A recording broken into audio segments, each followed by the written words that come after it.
할렐루야. 하나님의 은혜와 사랑하심이 오늘도 예배 참석한 저와 여러분의 가정 가운데 날마다 있기를 축복합니다. 자, 오늘 우리 하나님 말씀을 함께 보면서 우리에게 굉장히 소중한 것들에 대해서 한번 돌아보는 시간 되었으면 참 좋겠어요. 우리가 삶 속에 다가오는 다양한 많은 것들이 있습니다. 그것을 당연하다고 생각하는 것들이 있어요. 근데 그 당연하다는 것이 어느 순간인가 그 자리가 비었을 때 오는 그 공허함 내지는 그런 아픔과 상처들, 상실감, 혹시 여러분 그런 경험을 해보신 적이 있는지요? 집에 들어가면 항상 저를 반갑게 맞이하던, 아니면 어디든 간에 저를 아는 척 해주는 그 아내, 어느 날 갑자기 친구랑 아니면 처제랑 여행을 갔을 때 당연히 있어야 될 그 자리에 없는 그 아내의 빈자리가 저에게 크게 느껴지는 것은 저만이 느끼고 있는 감정일까요? 내가 소중하다고 생각했던 것들이 어느 순간인가 당연하게 느껴졌습니다. 그 당연한 것들이 익숙하다 보니까 어느덧 그 당연한 그 존재가 내 삶 속에 잠시 자리를 비우고 나니 그것처럼 공허하게 느껴지는 경우가 얼마나 크게 다가오는지 모릅니다. 여러분, 숨 쉬는 게 어떨까요? 여러분, 서 있는 것은 어떻고 걷는 건 어떨까? 저 역시도 걷는 것이나 서 있는 것이 그리 어렵지 않다라고 생각했던 그런 시절이 있었습니다. 그런데 이 서 있는 것도 하나님의 은혜다라는 것은 다리가 부어보니까 알겠더라고요. 다리가 퉁퉁 붑니다. 한 3-40분 설교 끝날 때쯤 되면 다리가 부어가지고 이렇게 다리가 내 스스로가 느끼는 경우를 볼 때마다, 그래, 내가 건강한 다리를 가지고 있는 것, 왜 그것을 감사하지 못했을까? 겨울만 되어지면 또 혈액순환이 안 되다 보니까 발이 누구보다 더 시렵기 때문에 사실 저에게는 그 겨울이 결코 좋지만은 않습니다. 얼마 전에는 이 숨 쉬는 것이 얼마나 감사한지, 제게 다리에 있는 혈전이 어느 순간인가 폐에 막혀 있는 일부가 있거든요. 그건 잘 몰랐습니다. 평소에 숨 쉬는 데는 이상이 없었기 때문에. 그런데 저희 집사람이 김장김치하고 그걸 사태까지 갖다 놓으라고 했었을 때 그 옮기는 그 과정, 뭐 사실은 별거 한 거 없어요. 타고 엘리베이터 타고 올라간 거밖에 없고 집 안에 갖다 놨는데 숨 쉬는 게 불편하다는 것을 또 한번 느꼈어요. 여러분, 우리가 숨 쉬는 것 당연한 거라고 생각했습니다. 그런데 그 폐의 작은 핏덩어리 하나 때문에 숨 쉬는 것이 이렇게 힘들 줄이야. 어디 그뿐이겠습니까? 제가 위에 어금니 하나가, 아래 어금니, 이건 대각선으로 또 그 어금니가 빠졌어요. 지금 65세가 될 때까지 기다리고 있어요. 이럴 때는 장로님들이 눈치껏 목사님 임플란트 해드릴 돈 드리겠습니다, 이렇게 했으면 좋겠는데, 근데 다행히 수원 지역에는 2개를 공짜로 해준다고 얘기하길래 기다리고 있습니다.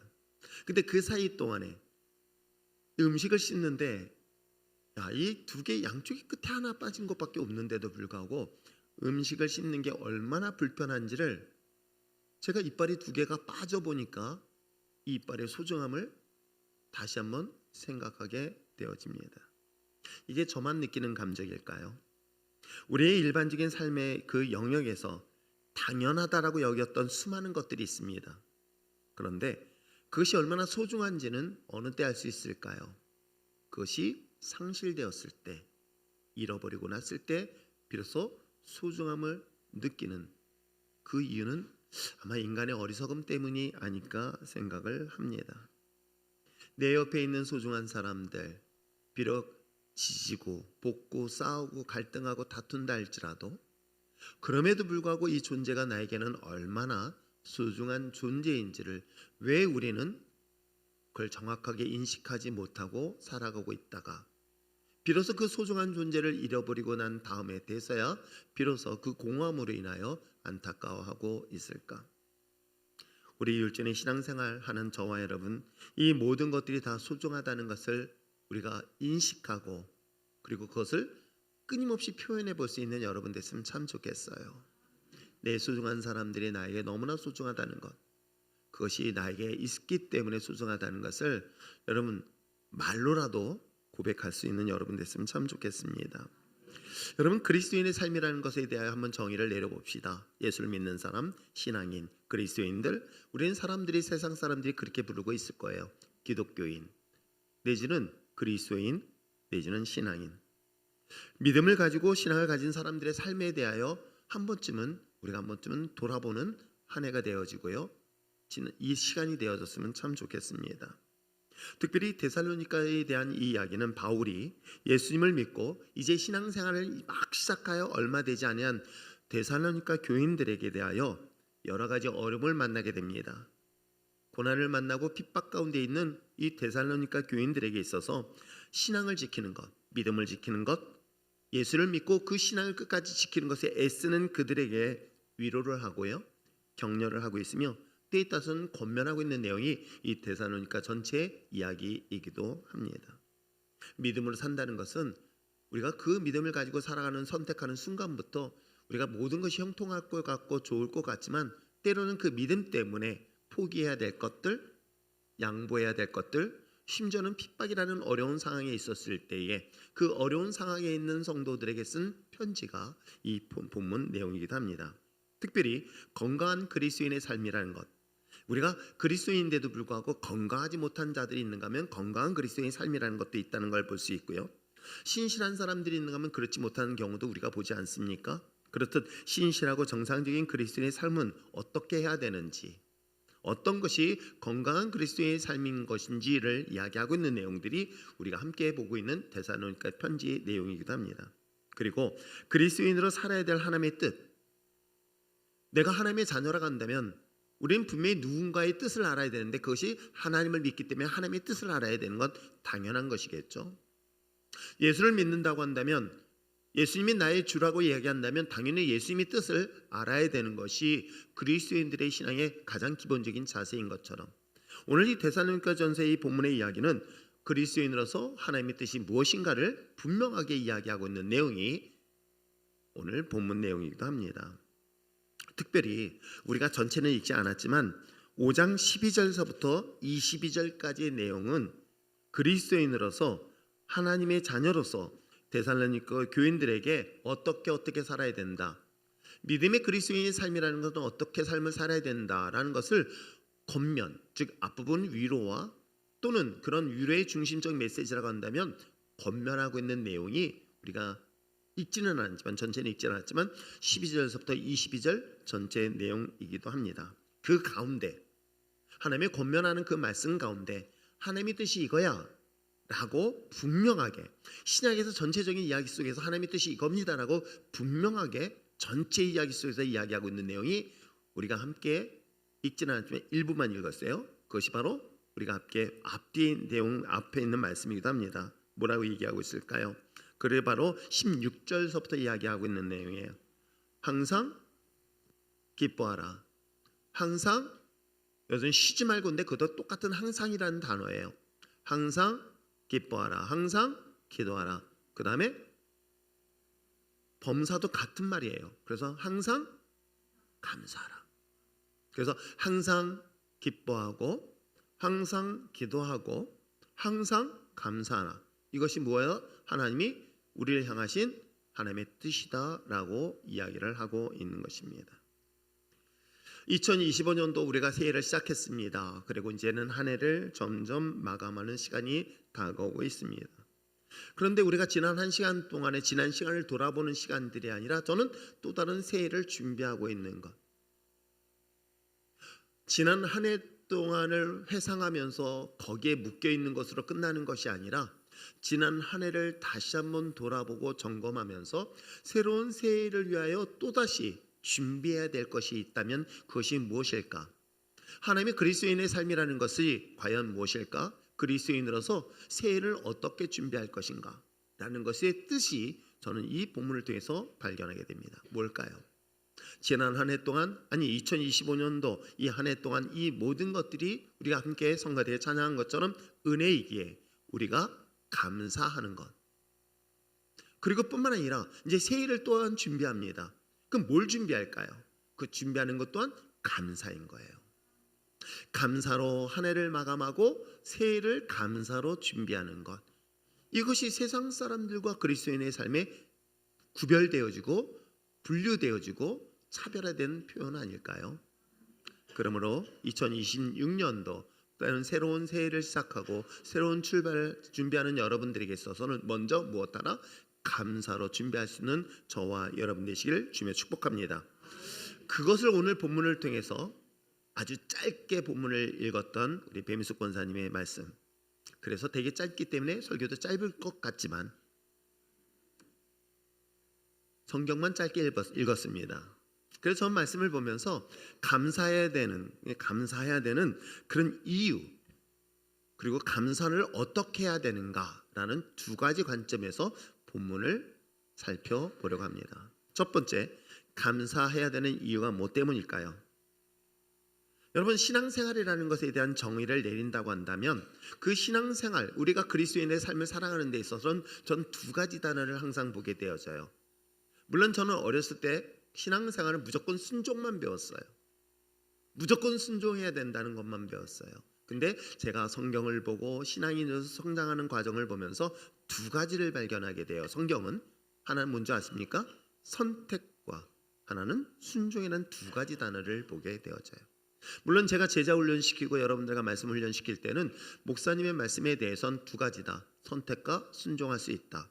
근데 저는 어렸을 때 목사님 말씀 무조건 순종하는 걸로 배웠어요. 그래서 목사님이 짜장면 먹자면 하나님의 뜻이다 라고 순종했던 시절도 있었어요.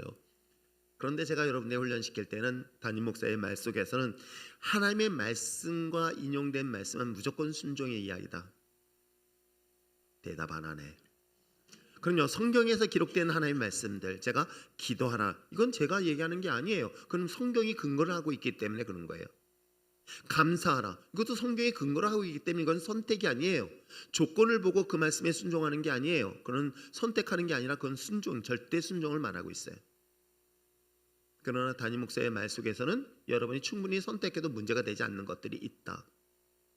하나님도 우리에게 똑같은 관점에서 이야기를 하고 있어요. 선택할 수 있는 자유의지적인 그런 하나님의 요구가 성경을 통해서 보여지고 있어요. 이것을 하나님께 요구하시는 것, 우리에게 명령이라는 것 통해 말고 하나님께서 우리에게 요구하시는 것들이 있어요. 그걸 선택할 수 있는 것들을 우리에게 요구하실 때가 많이 있습니다. 그러나 정반대로 절대 순종을 요구하시는 하나님의 뜻이 있다는 것을 성경을 통해서 발견하게 되어지죠. 자, 하나님의 뜻에서 선택할 수 있는 그 은혜, 그 또한 이 모든 선택할 수 있는 그 자유의지적 부분도 하나님의 은혜임에 틀림없습니다. 왜? 거기는 하나님이 동행하시기 때문에 그래요. 하나님이 함께 하시기 때문에. 그래서 내가 우하면 하나님이 함께 하시겠다는 그 약속의 말씀을 우리에게 주셨기 때문에 내가 선택할 수 있는 그런 기회를 주신 것, 이것 또한 하나님의 절대적인 은혜인 걸 잊지 마시길 바랍니다. 그런데 이와 같이 선택에 대한 관점이 아니라 절대 순종이라는 것이 있어요. 그건 명령이에요. 마치 우리가 성경에 기록되어 있는 것처럼 살인하지 말라, 간음하지 말라, 도적질하지 말라, 거짓 증거하지 말라. 우리가 십계명을 매월 첫째 주 우리에게 입술로 고백하듯이 이건 하나님의 명령인 거예요. 그 명령은 여러분 선택이 아닙니다. 이건 절대 순종을 해야 되는 거예요. 그런데 오늘 놀랍게도 오늘 본문에서도 동일하게 이야기하고 있어요. 기뻐하라, 기도하라, 감사하라. 이건 명령어로 돼 있어요. 더 중요한 건 뭐예요? 이게 하나님의 뜻이라고 분명히 이야기를 하고 있어요. 그래서 저는 오늘 본문을 보면서 감사해도 되고 감사하지 않아도 된다라는 이야기를 하고 있는 게 아닙니다. 이것은 선택의 문제가 아니라 절대 순종의 문제라는 것을 먼저 잊지 마시기를 바랍니다. 그러면 우리가 감사하는 것은 조건을 가지고 감사할 것인가? 그렇지 않습니다. 살인하지 말라, 조건에 따라 아닙니다. 간음하지 말라, 조건에 대한 이야기를 하고 있지 않습니다. 그렇듯이 오늘도 주님께서 말씀하시기를 감사라는 것은 조건 때문에 감사하라는 것이 아닙니다. 그것은 바로 근본적인 것 때문에 감사라고 얘기하고 있어요. 그건 출애굽을 보면은 이스라엘 백성들에게 끊임없이 요구했던 게 뭔지 아십니까? 하나님 말씀하시는 거예요. 그 속에서는 풍랑도 만나고 고난도 만나고 환난도 만나고 심지어는 적들도 만납니다. 고난이 연속될 때가 있습니다. 실패도 경험합니다. 그런 과정에서도 이스라엘 백성들에게 요구했던 게 딱 한 가지예요. 너 애굽에서 내가 너를 구원했던, 출애굽했던 것을 잊지 말라고 얘기하는 거예요. 즉 내가 감사하는 근거는 지금 오늘 어떤 결과 때문에 감사하고 감사하지 않는 것이 아니라 더 본질적인 문제를 얘기하고 있는 거예요. 내가 죄 가운데 있던 나를 구원받지 못한 나를 그리스도로 말미암아 구원해 주셨던 그 가장 근본적인 거기서부터 감사로 출발하라고 성경은 우리에게 이야기를 하고 있는 것입니다. 그렇기 때문에 하나님의 명령이며 또한 하나님의 뜻에 순종하는 것은 어쩌면 하나님에 대한 구원에 대한 그 감사, 그것이 절대적인 하나님에 대한 믿음으로 출발하기 때문에 감사라고 성경은 우리에게 말하고 있는 것입니다. 그렇다면 한 번쯤 생각해 봅시다. 우리가 하나님을 믿는 척 할 수 있을까요? 있어요. 감사하는 척하는 모습 보일 수 있을까요? 있습니다. 제가 목회를 해보면서 또한 신앙인으로 삶을 살아가보면서 감사하는 척도 하고요, 믿음이 있는 척도 하는 경우들을 우회로 많이 봐요. 제가 이 척이라는 단어는 아니까, 알고 있다는 거예요. 알고 있는데 중요한 건 감사하지 않고 있는 거예요. 기뻐하라고 했는데 알고 있어요. 근데 기뻐하지 않아요. 그런데도 신앙생활하는 데는 아무런 불편함을 느끼지 못해요. 그것을 외식이라고 표현할 수 있지는 않을까. 모양은 갖추고 있었지만 그래서 그 모양을 가지고 신앙생활을 할 수도 있습니다. 근데 어떤지 아십니까? 그런 사람들의 특징을 보면 딱 알 수가 있는 게 하나 발견하게 해요. 힘들어해요. 왜? 감사하라니까. 감사하라고 이야기했으니까 명령대로 따라요. 근데 이 안에는 겉으로는 할 수 있어요. 겉으로 표현할 수 있어요. 표정으로도 질 수 있어요. 근데 문제는 뭐예요? 이 속이 그걸 받아들이지 못하니까 힘들까요? 안 힘들까요? 힘들어합니다. 정말 힘들어하는 거예요. 그럴 때 그 힘들어하기 때문에 그 특징들이 뭔지 아십니까? 그것을 끝까지 오래가지 못하는 거예요. 사랑하는 사람의 마음이 우리 가운데 있으면 어떨까요? 이걸 사랑하려고 하는 척을 하기 시작하는 순간부터 힘들어하는 거예요. 내가 사랑해야지라고 의지적으로 하는 순간부터 갈등이 오기 시작하는 거예요. 근데 진짜 사랑하면요, 이것은 오래 유지가 되어져요. 여러분, 사랑하는 아들, 사랑하는 딸, 자녀를 부모가 사랑할 때에요, 척을 한다고 생각해 보세요. 근데 진짜 사랑하기 때문에 그 사랑하는 자녀를 위해 10년, 20년, 아니 평생을 기대하면서 바라보고 있는 것, 그건 척을 할 수가 없다는 거예요. 그래서 제가 이걸 목회를 해보면서 특징이 있어요. 믿는 척, 신앙이 있는 척, 그건 오래가지 못하고 있다. 왜? 갈등 때문에 그렇다는 거예요. 목회 현장에서 목사 사역을 한다는 것도 마찬가지예요. 목사를 하면서 목회직에 있을 때 감사할 수 없다고 한다면 여러분, 시간이 지나면 반드시 드러나게 돼 있어요. 제가 목회 현장에서 목사들을 만나면서 느낀 감정인 거예요. 느낀 결과들인 거예요. 진짜 하나님의 은혜 있다면요, 여러분, 그 사랑 때, 은혜 때문에요, 절대 지치지 않아요. 그런데 이걸 잊어버리는 거예요. 그걸 버티고 견디다 보니까 어떻게 해요? 힘들어하는 것들. 그러다 보니까 어떻게 해요? 오래가지 못하는 것들을 수없이 보게 되죠. 봉사하는 거요, 직분을 받고 사명을 감당하는 것, 믿음으로 삶을 사는 것, 이것을 만약에 척으로 한다면 오래 못 버텨요. 하나님이 나를 주신 십자가의 구속의 은혜가 있기 때문에 그 주님의 십자가의 놀라운 본질적인 사명과 그 사랑이 내 삶 속에 충만하기 때문에 아무리 힘들고 어려운 상황 속에서도 감사는 내가 노력해서 되는 게 아니라 그 은혜 때문에 이걸 견딜 수 있는 힘이 생긴다는 것, 여러분 아십니까?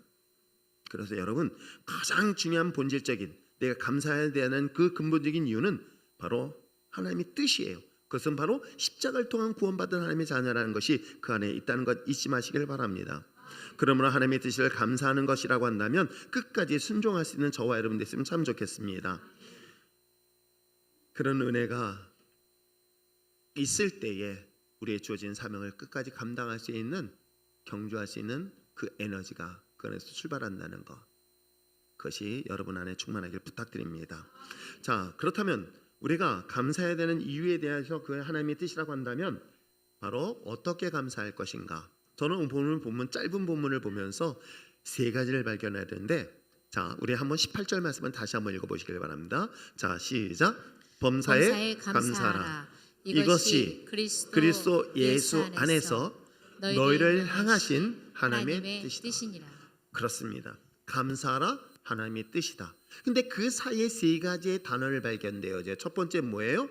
범사에라는 단어예요. 두 번째 뭐가 있을까요? 그리스도 안에서라는 단어예요. 세 번째 뭐가 있을까요?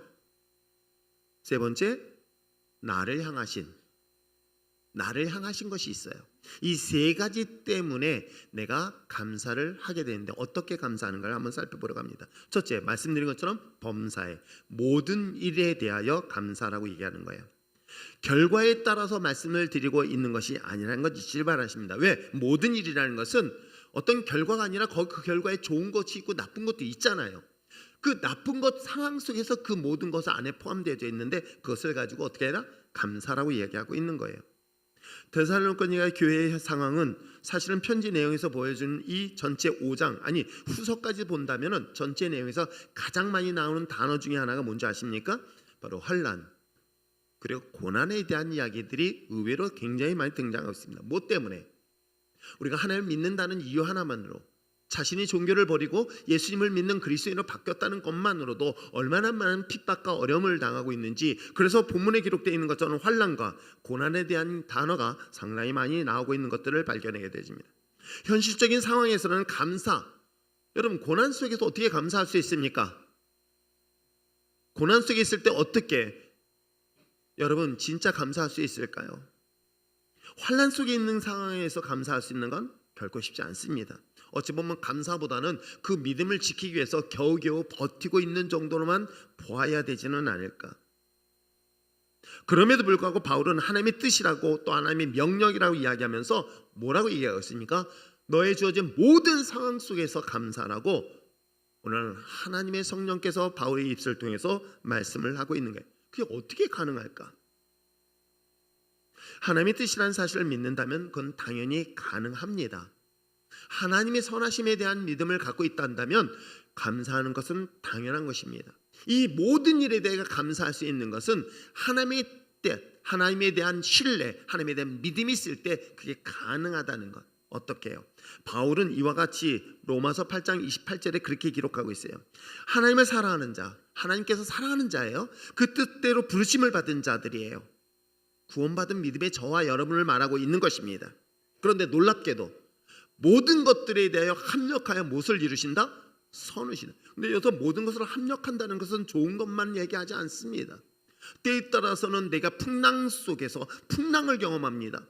때에 따라서는 내 인생에서 큰 징계와 질병과 고통과 실패와 등등의 수많은 어려움의 문제를 만나게 됩니다. 그런데 이것이 합력하여 선을 이룬다는 것은 이것을 통해서 하나님을 역전시킨다고 이야기를 하고 있는 거예요. 믿는 하나님의 사람들의 입술에서 나오는 말이 어떤 것인지 아십니까? 환난이 크면 클수록, 고난이 문제가 크면 클수록 하나님의 그 속에서 큰 영광이 있다 없다? 있다. 내 인생에서 큰 위기를 만나고 어려움을 만날 때 이것은 나에게 인생에서 하나님의 살아계심을 무엇으로 간증할 수 있는 도구 되게 하시겠다. 이거에 대한 신뢰를 말하고 있는 거예요. 그렇기 때문에 우리가 어떻게 이 모든 상황들, 내가 좋은 일만 아니라 때에 따라서는 내가 감당할 수 없는 엄청난 고난의 문제, 시험의 문제, 핍박의 문제, 슬픔과 고통스러운 안타까운 상황 속에 있을 때에 하나님에 대한 신뢰를 갖고 있는 믿음의 사람들, 이것이 모든 것들에 해당된다면 그 상황 속에서 우리는 무엇을 할 수 있다? 감사할 수 있어야 된다는 것을 성경은 말하고 있는 것입니다. 사랑하는 성도 여러분, 그러므로 우리의 주어진 모든 환경과 상황 속에 주어진 모든 일들의 앞에서 여러분 입술로 감사합니다라고 고백하며 나가는 저와 여러분 되시길 다시 한번 주님을 부탁드립니다. 내가 기대하는 그 반대 결과를 가져다 준다 할지라도 감사하십시오. 제가 처음 감사라는 단어는 지나온 결과에 대한 것뿐만 아니라 미래에 대한 씨앗을 준비하는 거라고 얘기했습니다. 미래를 준비하는 거예요. 내일의 삶을 준비하는 거예요. 그래서 이 감사는 하나님에 대한 신뢰를 표현하고 있는 거예요. 그래서 모든 일들에 감사를 하겠다고 결정할 수 있는 저와 여러분 됐으면 참 좋겠어요. 자, 범사뿐만 아니라 뭐라고 얘기하고 있습니까? 그 전제 조건이 또 뭐냐면 그리스도 안에서 이야기를 하고 있는 거예요. 즉 예수 안에서 여러분이 감사라고 이야기를 하고 있는 것입니다. 그러면 감사의 근본을 어디서 찾으라고 얘기하는 건가요? 여러분 갖고 있는 소유한 돈, 명예, 사람? 아닙니다. 여러분의 감사한 그 조건은 누구예요? 예수예요. 근데 예수를 뭐라고 표현하고 있습니까? 예수 그리스도라고 표현하고 있는 거예요. 그분이 나의 구원자 되시면. 결국은 우리가 감사할 수 있는 가장 본질적인 것은 나를 구원하신 구원의 그 은혜 속에서 이 감사를 유지한다면 어떤 일들이 일어날까요? 제가 진짜를 얘기하는 거예요. 진짜 오리지널 얘기하는 거예요. 우리 형님하고도 40년 가깝게 우리 아내하고 비슷하게 오랫동안 만난 사이예요. 제가 29살 때 주님을 만나고 난 다음에 그 인격적인 주님과의 만남은 여러분 제가 그 사이 속에서 얼마나 많은 일들이 있었어요. 제가 생각하지 못한 수많은 일들을 경험했어요. 내가 나의 생각과 전혀 다른 문제로 이끌어질 때가 정말 많았어요. 근데도 저는 여전히 어떤 상황에서도 불평하지 않냐고, 어떤 상황에서도 감사함으로 이 자리를 지켜낼 수 있었던 건 이유는 뭐 때문인지 아십니까? 나를 구원하신 예수 그리스도 안에 있었기 때문에 가능한 것. 여러분 다른 방법 찾지 마시기 바랍니다. 어떻게 하나님 앞에서 감사할 수 있을까요? 여러분 예수 그리스도 안에 그리스도로 말미암아 나를 구원하신 그 십자가의 주목을 하고 주목을 하는 그 은혜가 있다고 한다면 어떤 상황 어떤 환경도 우리에게 더 이상 중요한 도구가 되지 않는다는 것 잊지 마시길 바랍니다. 여러분 감옥과 수돈의 차이를 잘 알 것입니다. 감옥과 수돈 그런데 비슷해요. 사실은 어떻게 해요? 수도원이 아니라 여러분 기도원도 잘 안 올라가니까 잘 모르시겠죠? 수도원은 일단 기본적으로 정해진 시간에 일어나고 정해진 시간에 자야 됩니다. 그리고 정해진 시간에 밥을 먹어야 되고 정해진 시간 스케줄대로 움직여야 됩니다. 그리고 같이 노동을 하고요. 또 성경을 읽어야 되면 성경. 그건 물론 수도원에서 그렇고요. 근데 감옥도 그렇다고 가보진 않았으니까. 근데 감옥 사역을 하시는 그 많은 분들이 얘기를 하는 거예요. 아침에 정시에 일어나야 됩니다. 정시에 불을 끄고 자야 됩니다. 밤늦게 취미생활 못합니다. 혹시 궁금하면 다녀오셔도 돼요. 그런데 아무튼 정한 밥을 줍니다. 기도원에 갔더니요 정말로 밥 똑같아요. 오살리 금식 기도원에 갔는데 다른 분들 다 금식할 때 저는 밥 먹으러 가요. 그러면 저를 부르기를, 그땐 신학생 때였는데 신학생들을 대부분이 예비 전도사라서 전도사님 부르는데 저를 뭐라고 불렀을까요? 목사님이라고 부르더라고요. 왜? 그 시간에 밥 먹는 사람 목사밖에 없었거든요. 강사 목사님들. 그래서 저를 강사로 왔던 모양이에요.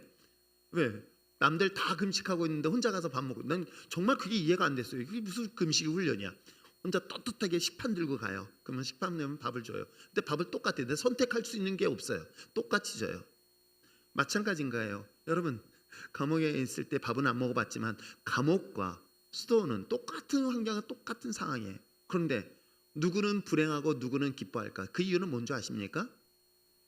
감옥에 있는 사람들은 감사를 못한대요. 감사하지 않는데요. 다 원망하고 불평하고 탓을 하는 거예요.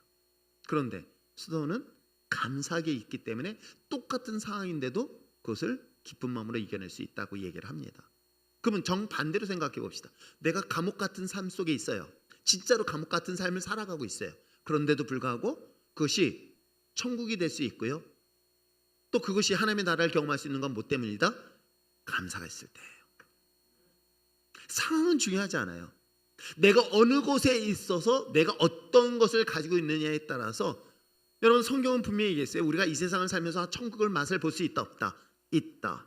그러면 천국에서 할 수 있는 건 딱 하나밖에 없는 것 같아요. 천국 가보지는 아직 못 들어가 봤어요. 거기는. 그런데도 불구하고 천국에서 뭐 할까? 감사밖에 없겠구나.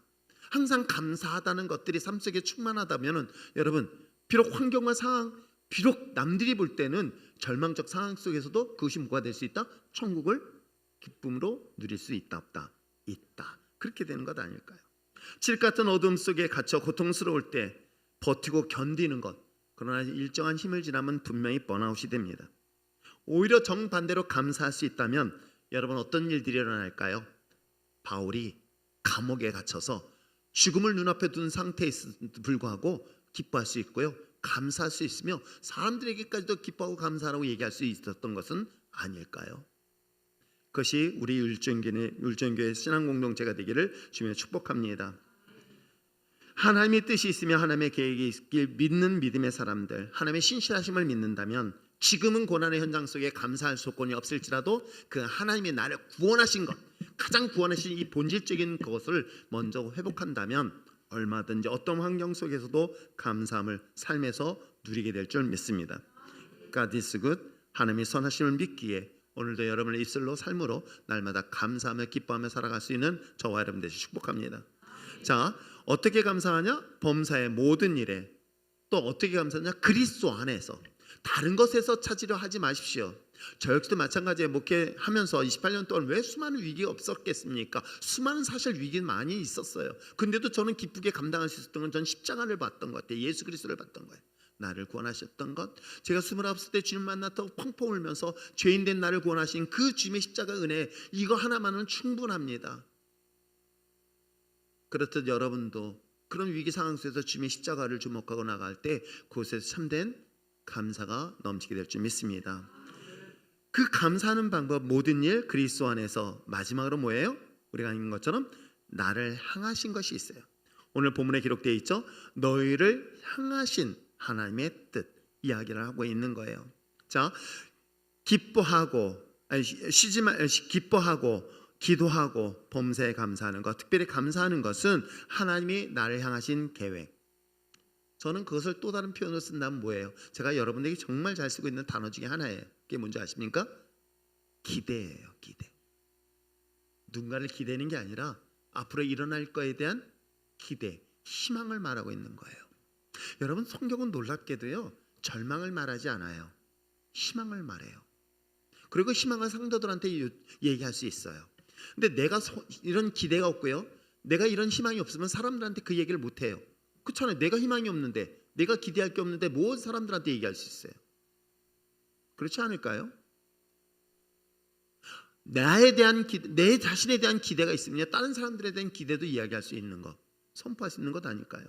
비록 지금 현실은 저 굴다리 밑에서 거지처럼 살아가, 그렇지 않아요. 그런데도 불구하고 나는 뭐예요?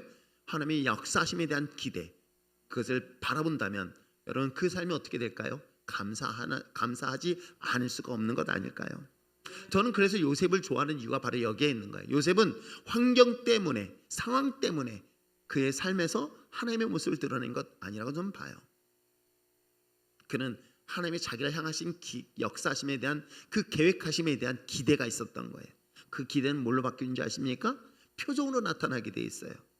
근데 여러분, 그 표정은 잠시 동안 은혜 있는 척은 할 수 있어. 근데 여러분, 시간이 지나면 반드시 그건 진실은 드러나게 돼 있다. 반드시 드러나게 돼 있어요. 어떻게? 그 자리를 끝까지 지킨 걸 보면 알아요. 요셉은 끝까지 그 자리를 지켜내요. 그리고 마침내 애굽에서 총리까지 올라가게 하시는 것. 왜요? 그걸 통해서 이스라엘 역사의 한 획을 긋는 어떤 터닝 포인트 되는 중요한 역할을 하는 것이 바로 요셉의 놀라운 하나님의 역사였던 것을 볼 수가 있습니다. 사실은 자기 자신이 자신의 거울을 통해서 본다면 어떻습니까? 사실은 기대할 수 있기에는 너무나 허물이 많은 존재예요. 내 자신의 모습을 볼 때는 기대보다는 오히려 실망이 더 큰 것 사실입니다. 내가 내 자신을 보면서 기대하는 것, 이건 착각이에요. 내 자신을 볼 때는요, 절망밖에 없어요. 왜? 내가 그 계획을 하기에는 너무 무능하고요, 무지하고요, 얼마나 연약한 존재인지 몰라요. 내가 내 자신을 볼 때는 아무 쓸모없는 존재로 보여져요. 이런 사람들의 특징은요, 겸손을 가장한 교만의 모습으로 보여져요. 그런데 성경은 우리에게 그걸 말하고 있지 않아요. 내 자신의 연약함으로, 내 자신의 무지함과 부족함을 그것으로 제한하고 있지 않습니다. 왜요? 다시 한번 18절 말씀 한번 읽어보시길 바랍니다. 큰 소리 읽어주셨으면 좋겠습니다. 시작. 범사에 감사하라. 이것이 그리스도 예수 안에서 너희를 향하신 하나님의 뜻이니라. 저는 이 단어, 이 짧은 문장 속에서 감사하는 것, 범사에, 그리스도 안에서, 근데 놀라운 단어, 바로 나를 향하신. 내가 나를 향한 게 아니라, 내가 내 자신을 향한 것이 아니라 하나님이 나를 향하신 계획인 거예요. 이것이 저에게 다시금 이 자리에 있을 수 있었던 거예요. 내가 내 자신을 볼 때는 무능한 존재고 무기력한 존재고 무익한 존재인 건 분명한 사실이에요. 그런데 그런 나를 하나님이 다 또 다른 계획으로 나를 바라보시고 있는 거예요. 그 계획은 우리가 생각하지 못할 정도로 엄청나다는 것을 성경을 통해서 이야기를 하고 있어요. 여러분, 아브라함은 우리 믿음의 조상이라 이야기하죠. 그러나 여러분 아브라함만 잘 보세요. 아브라함은 얼마나 연약하고요, 보잘것없고요, 미련하고 멍청한지 몰라요. 하나님이 친히 역사하시고 인도하셨는데도 불구하고 약속한 가나안 땅까지 가지 못해요. 분명히 성경은 분명히 이야기했어요. 너 집 떠날 때, 갈대우로부터 떠날 때 본토 친척 그리고 아비 집을 떠나라고 분명히 이야기했는데도 불구하고 그는 여전히 가족을 못 버려요. 아버지가 죽고 난 다음에 비로소야 어떻게 해요? 약속한 가나안 땅, 목전이 멀지도 않은 곳이 하란에서부터 바로 가나안으로 도착합니다. 근데도 불구하고 또한 놓지 못했던 게 누군지 아십니까? 조카 롯이었던 거예요. 그는 참 연약한 존재였었어요. 자신의 아내를 위해서 자신의 아내를 누이라 속여서 애굽 바로왕의 아내로 빼앗기는 그런 무능력하고 무기력한 남편의 모습을 보여주고 있어요. 여러분 하나님이 직접 그렇게 말씀 주시고 음성 주셨는데 여러분 그 정도라면 여러분 못 따를 사람이 여기 몇 명이나 될까요? 제가 여기 볼 때 여러분들이 하나님이 직접 말씀하셔가지고 야 웃쳐라 라고 하면서 여러분이 직접 말씀 주셨다면 아마 제가 볼 때는 말 안 시켜도 제가 뭘 안 시켜도요 교회에 굉장히 충성된 일꾼 되지 않을까요? 혹시 여기 계신 분 중에 솔직하게 얘기해 봅시다. 하나님의 음성 듣고 오신 분 손들지 마. 또 이럴 때 또 괜히 이렇게 가까이 그럼 내가 민망해져. 제가 여기 목회해 보면서요 하나님께서 저를 보내셨다고 이런 분들 수없이 봐요. 아 진짜예요. 제가 목회해 보면서 하나님이 저를 이곳에 특별히 보내셨습니다. 하나님이 나를 사역자로 보내셨다는 뭐 이 등등의 표현을 해. 그리고 얼마 못 있다 가. 그럼 뭐 하나님 그 새에 마음 바뀌었나?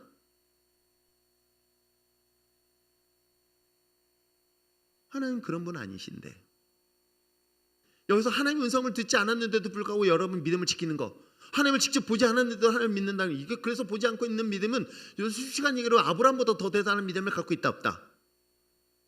좀 말로다. 아브라함보다 더 그러니까 아브라함도 그 정도의 믿음의 조상이면 우리는 믿음의 원조다.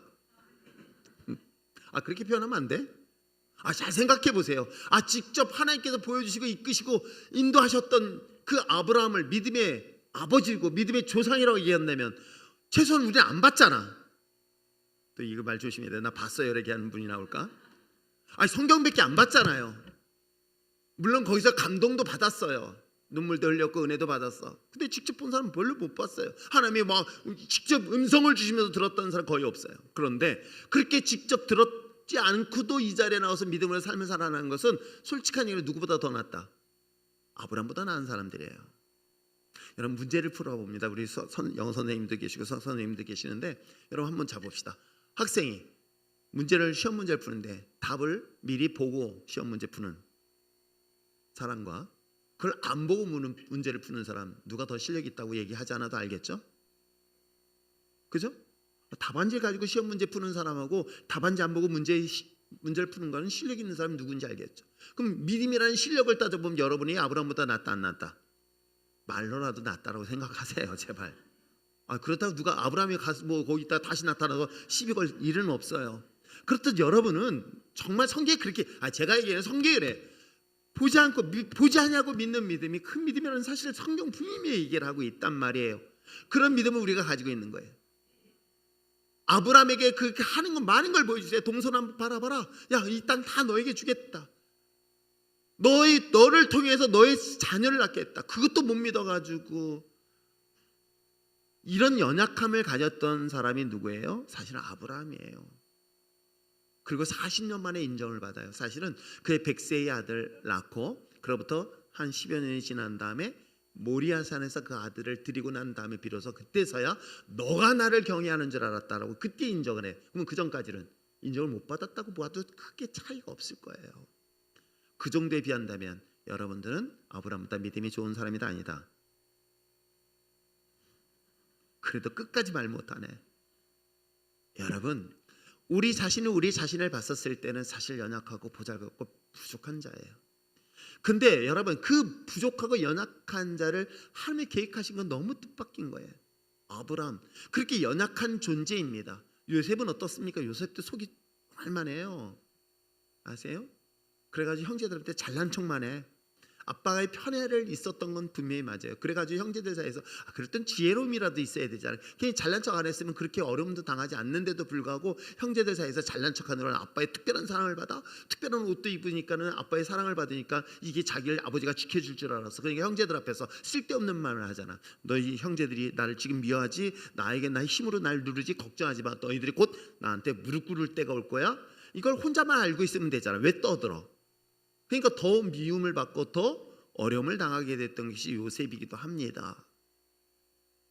근데 요셉은 하나님이 분명히 보여준 꿈이라고 떠들기라도 했어.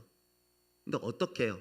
요셉의 생각은 이런 생각이었을 거예요. 지금은 내가 형제들 사이 속에 왜 자그마치 거기는 사실 엮이는 가정이거든요. 아버지 하나에 엄마가 넷이나 되니 그 넷에서 태어난 형제들 사이에서 얼마나 치열했을까. 그 치열한 가정에서 자라왔던 요셉, 그 요셉은 특별히 엄마도 일찍 죽었네. 그러니 얼마나 어려움을 갖고 있었을까. 그런데 형제들이 자기를 미워하고 자기를 구박하니까 자신이 가지고 있는 꿈, 지금 이 꿈은 뭐예요? 난 형제들보다 넌 나보다 나을 거야. 내가 힘이 셀 거야. 요 정도로만 생각했지 설마 하나님의 그를 애굽의 총리까지 올릴까 누가 상상이나 할 수 있었을까요? 아브라함도 마찬가지인 거예요. 아브라함도요, 그냥 하나님의 아들 주신다니까 아들 하나만으로도 자기는 생각했지 그것이 큰 민족을 이루고 이스라엘을 이끌어갈 줄에 누가 알았겠냐고요. 그 꿈을 갖고 있지 않았어요. 저는 성경을 보면서 내가 가지고 있는 이 연약함, 부족함, 그런데 내가 나 자신에 대한 꿈이 요거밖에 안 되지만 하나님의 꿈은 어떻다? 위대하다. 제가 이 표를 제가 은퇴하고 목회를 그만둘 때까지 이 표를 끝까지 포기하지 않는 이유가 뭔지 아십니까? 내 꿈이 하나님을 통해서 이루어지는 것이 아니라 하나님 꿈이 나를 통해서 이루어지게 해달라고 기도하고 있는 거예요. 내 꿈이 하나님이 이걸 해달라고 하는 게 아니라 하나님이 위대한 꿈이 우리 성도들의 삶을 통해서 다음 세대 우리 청년들을 통해서 성취되어지길 저는 소망하고 있어요. 그런다고 누가 시비 걸? 아닙니다. 시비 걸어도 저는 상관없어요. 다스리가 독일 가서 공부까지 하지 않았습니까? 부끄러움 많이 타고 내성적이고 그런데도 당당하게 우리 청년들이 해외까지 진출하면서 공부하고 저는 얼마나 감사한지 몰라요. 내가 생각하는 것보다 더 위대한 하나님의 꿈이 바로 우리 향하신 하나님의 꿈이라는 것 여러분 아세요? 지금 그 얘기를 하고 있는 거예요. 내가 감사하는 것은 내가 내 자신을 볼 때는 무능력하고 무기력하고 아무 쓸모없는 존재이지만 그런 나를 하나님이 우리 향하신 꿈이 있었던 거예요. 하나님이 우리 향하신 계획이 있었던 거예요. 저는 그 꿈을 가지고 여러분을 바라보는 거예요. 일전동에 선한 것이 난다 안 난다?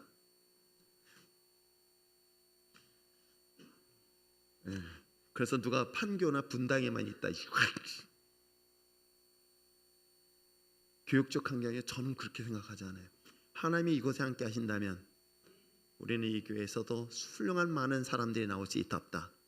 이게 하나님의 계획인 거예요. 저는 그 꿈을 가지고 여러분을 바라보고 있고요. 그 꿈을 여러분에게 알려주고 싶은 거예요. 볼 때는 그런데도 불구하고 하나님의 위대하심이 그들에게 있다. 예배 시간에 뺀질뺀질하면서 도망가더라도 하나님의 계획은 놀랍게 위대하게 있다는 거. 그 꿈이 나의 꿈이 되어지길 저는 소망해요. 내가 내 꿈을 하나님이 이룬 게 아니라 하나님의 꿈을 내 가운데 내 삶 가운데 이루어지길 원해요. 그리고 그 꿈이 여러분 가운데 이루어지길 원하고 다음 세대 믿음의 자녀들 가운데 있기를 원합니다. 그리고 그 꿈을 저는 전하고 싶었던 거예요. 그것 때문에 지금 얘기를 하고 있는 거예요. 내가 감사할 수 있는 것은 바로 하나님이 나를 향하신 계획인 거예요. 하나님이 나를 향하신 꿈인 거예요. 그것이 여러분의 생각 이상으로 엄청나다는 것을 성경은 우리에게 이야기를 하고 있는 것입니다. 나의 꿈을 하나님 안에서 이루어지는 것이 아니라 하나님의 꿈이 나의 삶 가운데 성취되는 것을 기대할 때 어떻게 해요? 감사가 되는 거예요. 비록 주제에 내가 뭘 할 수 있어 보이지만 하나님의 위대한 계획은 그게 아니잖아. 그 꿈을 내가 가지니까 어떻게 해요? 감사할 수 있는 것 아닐까요? 믿음의 선진들에게 약속하신 그 약속의 말씀이 바로 여러분이 소유할 때 그 소유한 대로 반드시 이루어지게 될 줄 믿습니다. 여러분의 지금의 남편이 지금의 아내 여러분의 자녀들도 여러분은 그의 믿음의 눈으로 바라보세요. 하나님이 그렇게 보고 있는데 왜 감히 우리 그걸 보지 못하고 있을까요? 이 상상을 뛰어넘어 봤으면 참 좋겠어요. 이 무한하신 하나님의 역사하심을 바라봤으면 참 좋겠습니다. 그러므로 감사함으로 드리는 모든 예배 제사, 그것이 어찌 보면 직분과 사명도 그 안에 포함되어져 있다는 것 잊지 마시고, 한 번 정하고 한 번 맡은 것은 어떻게 하자? 끝까지 감당할 수 있는 저와 여러분 됐으면 참 좋겠습니다. 자, 전체적으로 감사는 하나님의 뜻이에요. 명령인 거예요. 그것을 위해서 범사의 모든 일에, 그리고 어디 안에서? 그리스도 안에서. 그리고 뭐예요? 모든 일에 대한 하나님의 섭리에 대한 기대, 하나님이 나를 향하신 그 꿈, 그것이 여러분과 여러분의 자녀의 삶 가운데 이루어질 것을, 물론 현실은 그렇게 보이지 않다 하더라도 저는 꿈이 좋은 게 바로 그거예요. 지금을 보지 않아요. 기대하고 있는 것은 지금이 아닌 앞으로 일어날 하나님의 역사하심을 기대합니다. 이제 태중에 있는 아이들도 제가 기도해 주는 것은 제가 그런 이유 때문에 기도하는 거예요. 아직도 그 아이는 한 번도 보지 않았어요. 근데 제가 지금까지 아기를 가지는 엄마들을 위해서 특별히 배워놓고 손을 기도하고 있어요. 물론 남편들이 기도해 주세요. 그러나 저도 기도합니다. 어떻게 해요? 하나님, 부모를 보니 에이 시원찮아. 그래도 하나님이 이 아이를 위한 계획, 하나님이 이 아이를 향한 그 위대한 역사가 전 성취되어지길 바라보며 기도합니다. 그것이 우리 마음속에 있다면 여러분 어떻게 하면 돼요? 그것을 기대하면서 내 입술에서 뭐가 나와야 된다? 감사라는 씨앗을 2026년도를 위하여 올해 그리고 오늘 이 자리에 심을 수 있는 저와 여러분 되시기를 주를 축복합니다. 기도할까요?